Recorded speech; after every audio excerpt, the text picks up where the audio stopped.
Hello everyone, welcome aboard. This is going to be the first episode of BeginnersCPP-Tutorial.com's tutorial series on learning C++. I am your host, Damien, and we are going to be talking about, well, learning C++.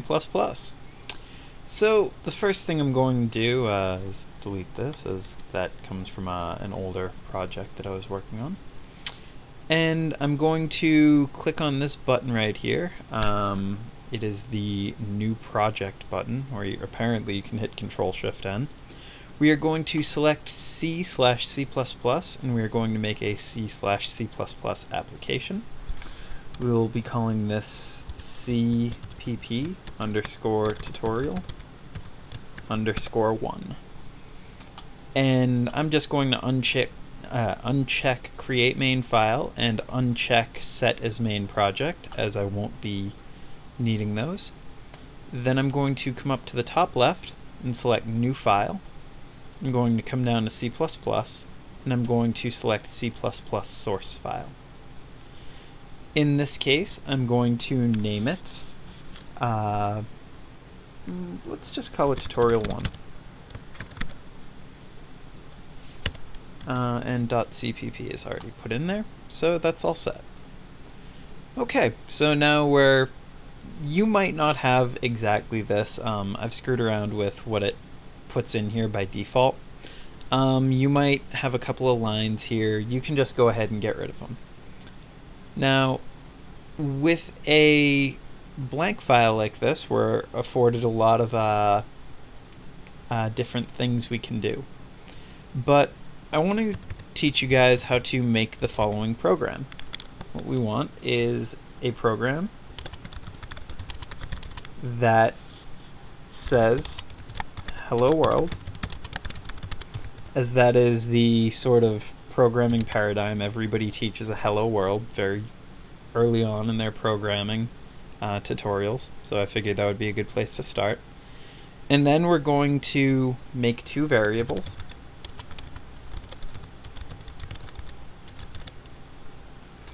And the two variables are going to be this. We're going to set one variable to a number, and we're going to have the user set the other variable.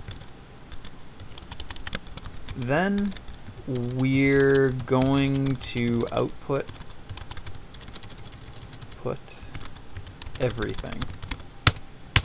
Okay. So that's our basic kind of goal for right now. We're going to put that right down near the bottom so we can reference that as we go along.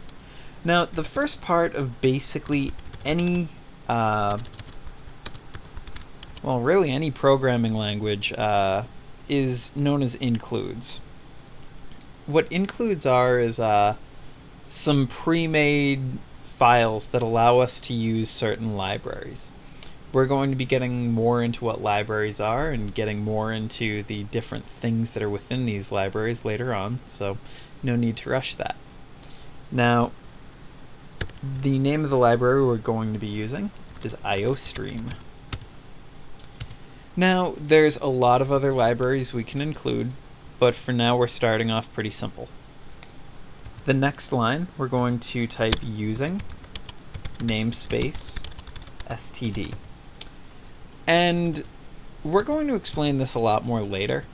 But for now, what that means is that we are using the standard namespace. That has much deeper meaning to it, and like I said, it will be covered a bit later. But for now, I'll tell you what the difference is in just a moment.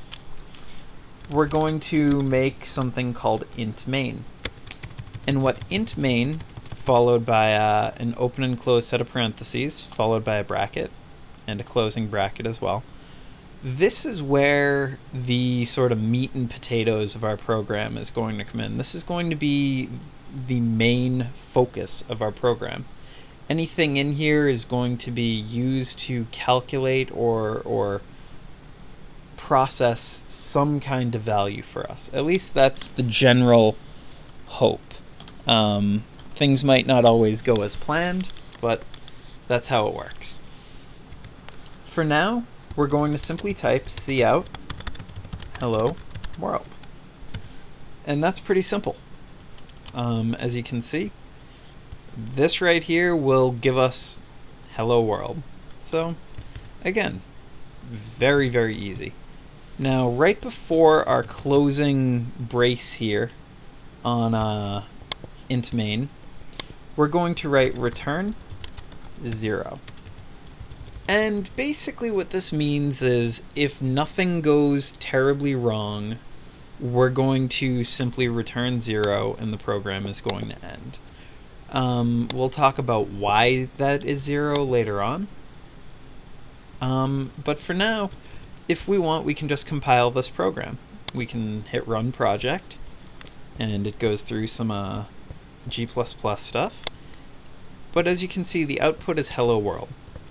And it took 90 milliseconds to do that, which it actually probably took a little less than a millisecond, but it takes 90 milliseconds to display it to the screen. So, carrying on from there, what we're going to do now is we're going to declare a variable.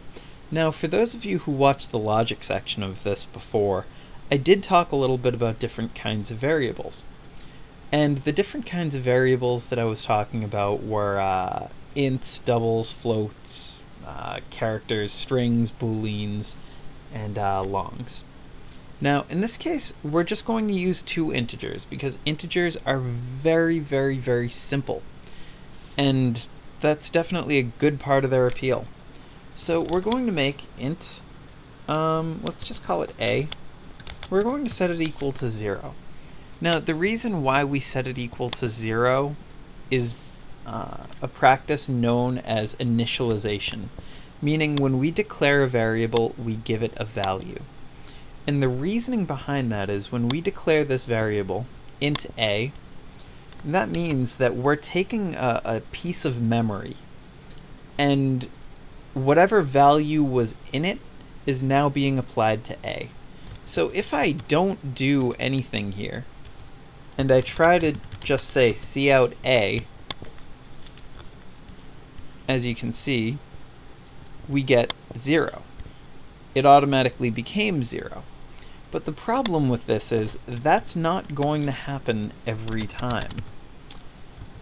Sometimes there might be junk in there. Sometimes there might be things left from another program that was run. It's very risky to not initialize your variables. So it's easier, when you're doing int a, you can say, int a equals 0. And then let's assume that we want to make another variable, and we'll call it b. We can just type a comma, and b equals 0 as well. And that's going to be the same as typing on another line, int b equals 0. Notice that every statement we make is ending with a semicolon. The only things that are sort of exempt from that are ones that use brackets. And we'll get into that distinction a bit more later on as well. For now, I'm going to type cout. I'm going to type endl, because what endl does is it ends the line that we were currently writing on. Alternatively to endl, if I wanted to make this a little bit easier, I could come up here to hello world and type in a \n.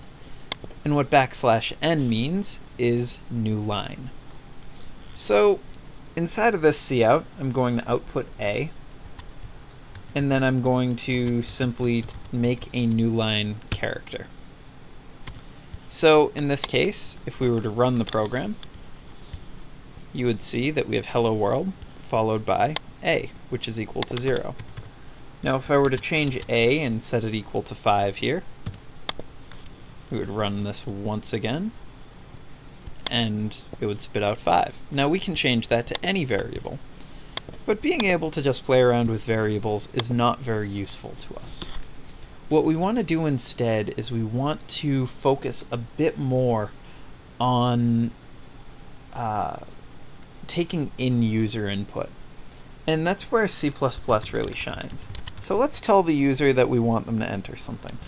We'll say, please enter a number. And so on the next line, we're going to type C in. And notice that these characters are now facing the other way.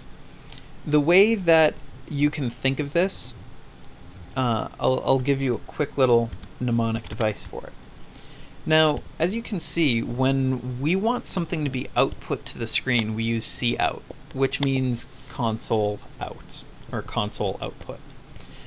And what that means is, you see the way these arrows are pointing? A good way to think of it is that these commands are being sent into cout.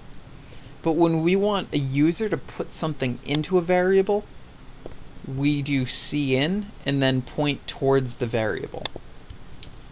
Okay, so then all we're going to do is the same as last time. We're going to do a \n before we output, and then we're going to do a b.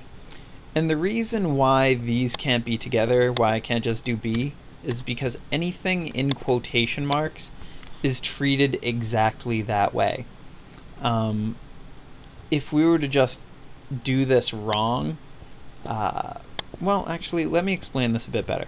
Anything in quotation marks is treated exactly that way, unless it has a \, before it.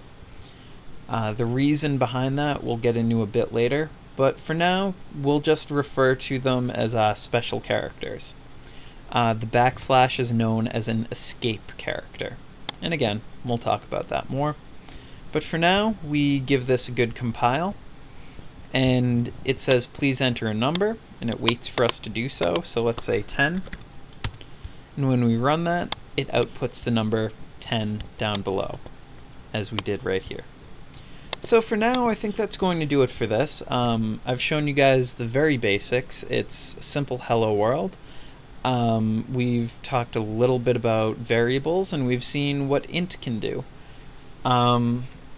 We're going to be doing a lot more in the future. Believe me, my knowledge stretches a little bit beyond int. And hopefully you guys will come back and join me for another lesson very soon. My name's Damien, and this has been a Beginner C++ tutorial. Have a nice night.